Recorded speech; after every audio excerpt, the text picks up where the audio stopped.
Today I'll be talking the optical coherence tomography characteristics in the acute stages of multiple Evanescent white dot syndrome. So I'll be just displaying two fundus photos over here, of different patients. Both are young myopic ladies.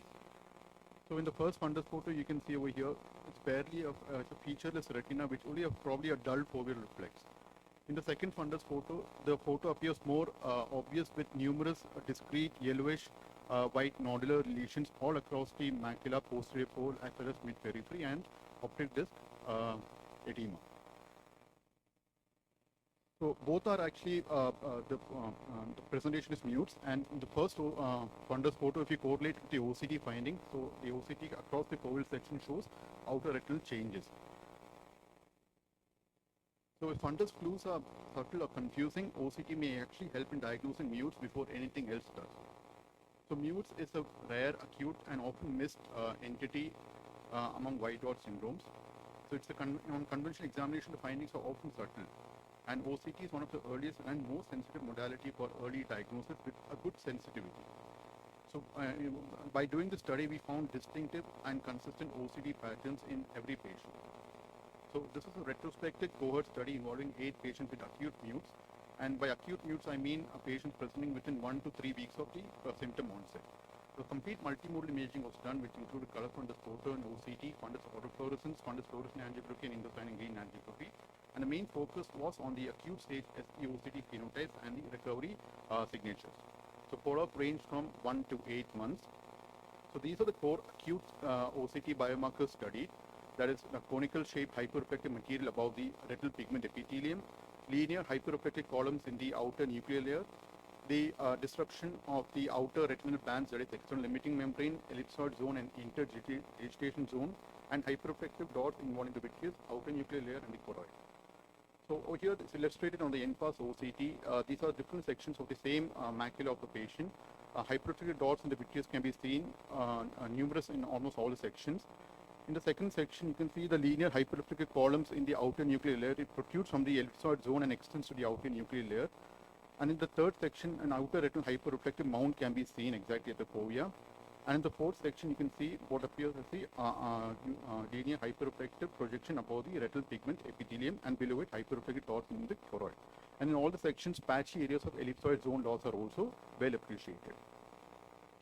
So, ascribing to this, the typical mutes profile, most of the patients are females in the age group of 20 to 49, and majority of patients had a good visual acuity of 6.6 to 6.9, with only 3 patients falling into 6.15, 6.18 visual acuity group.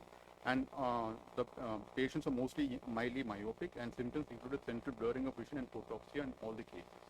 And all patients received a short course of oral steroids since they were symptomatic. So OCT features in decreasing order over hyperreflective dots in the vitreous, ELM disruption, EZ disruption, and IDZ loss in all 8 eyes. Hyperreflective dots in the choroid and conical hyperreflective projections above the RP were seen in 7 eyes.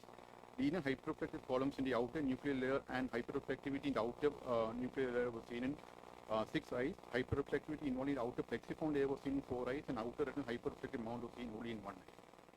So these are the foveal sections of all 8 representative cases, which shows those findings clearly. The ellipsoid zone can be seen. Those areas or patchy losses of EZ can be seen in all the sections. The hyperreflective columns protruding the outer nuclear line can be seen at the fovea in some of these eyes. And vertical conical hyperreflective projections above the RP can also be appreciated clearly. So the ancillary imaging actually supported the diagnosis and involved fundus autofluorescence, fundus fluorescent angiography, and ICGA. The FFA actually shows early and late hypofluorescence. ICGA shows numerous nummular hypofluorescent spots persisting even into the late phase stages. And fundus autofluorescence shows a beautiful patchy areas of hyperautofluorescent lesions around the fundus. Follow-ups are available in only 4 eyes and of range of 1 to 8 months, and almost all eyes regained a vision of greater than or equal to 6/9 vision over this follow-up. And OCT characteristics showed a uniform sequential resolution, right? Hyperreflective dots were the ones who resolved first, accompanied by linear hyperreflective columns as well as conical hyperreflective projections.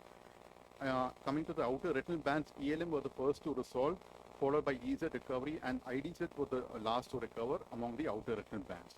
structural normalization was seen in 3 out of 4 eyes at the final form. So here is a case of a 20-year-old female who presented with blurring of vision in the right eye of 3 days duration. The BCVA of 6 by 6. As you can see in the fundus photo, the fovea appears granular orange deposits can be seen in the fovea. And on montage CT, you can see a few discrete grayish lesions can be seen subretinally. OCT sections show only subtle ellipsoid zone loss, and in the third section you can see a linear hyperphagic column protruding into the outer nuclear layer. Fundus autofluorescence shows the extent of the disease by numerous hyperautofluorescent lesions. Follow-up over a period of 5 months actually showed gradual resolution of the ELM disruption and hyperphagic dots initially, followed by beautiful restoration of the ellipsoid zone, finally followed by the IDZ. And that changes can be seen in the corresponding FAF images as well. So these patterns occur because of something called as photoreceptoritis, that is photoreceptor inflammation involving the photoreceptor cell bodies. The outer nuclear columns and the conical hyperreflective projections are very typical of mutes. The delayed IDZ restoration is because of slow regeneration of the cone outer segment tips. Chorioid capillary involvement are very subtle, that's why you see only subtle hyperreflective dots involving the chorioid capillaries. So the clinical relevance of the study helps confirm mutes in the early stages and helps differentiate it from the other mimicking conditions like APMPP, acute placoid multifocal pigment placoid epitheliopathy, and other outer retinal inflammations. I've demonstrated a few DDs over here in the OCT. APMPP appears as a fluffy outer retinal hyperreflectivity with slight outer retinal thickening. PAC appears as a dome-shaped projections above the RPE. Acute retinal pigment epitheliitis is a hyperreflective thickening at the RPE and ellipsoid zone loss.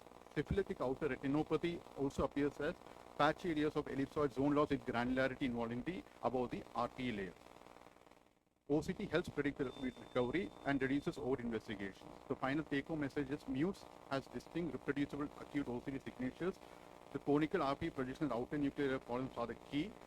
Recovery follows a specific pattern involving the ELM, EZ, and IDZ. Mutes has got an excellent visual prognosis. So mutes have specific OCT fingerprints. Once you see it, you will never miss it again.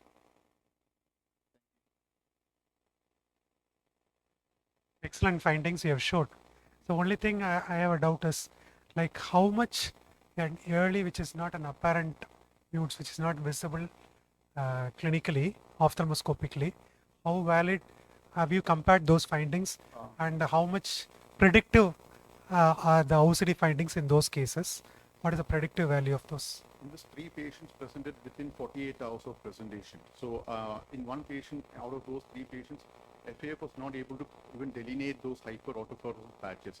OCT was very specific. It showed those in those areas of foveal granularity. In one example, I showed the EZ was exactly disrupted in that area, and you see those conical hyperreflective projections into the outer nuclear layer and hyperreflective dots involving the OLM. So OCT is extremely sensitive and specific in the acute stages, specifically involving the time gap of 24 to 48 hours. Compared to FAF. FAF gives an extent of the disease burden, but OCT is very, very specific. Thank you, doctor. Thank you.